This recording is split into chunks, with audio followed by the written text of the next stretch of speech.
Бог е наш вечен заштитник.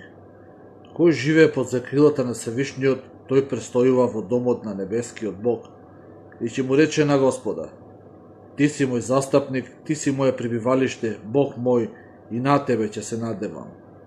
Зашто Он ќе те избави од стапицата на ловецот и од збор кој збунува. Со плечите своји ќе те осени и под крилјата негови ќе бидеш во сигурност, како што ќе те окружува неговата вистина.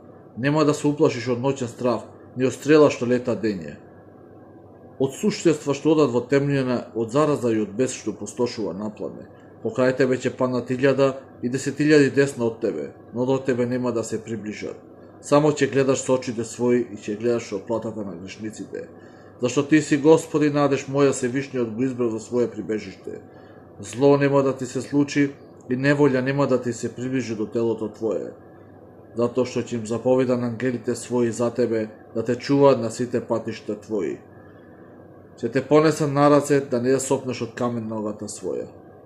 На отровница и на змија ќе нагазуваш, лав и змеј ќе убиваш, бидејќи се надеваше на мене и ќе го избавам и ќе го заштитам, зашто го позна името мое. Ќе повика код мене и ќе го чујам.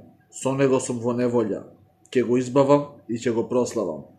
Ќе му дадам многу денови и ќе му го јавам спасението од мене.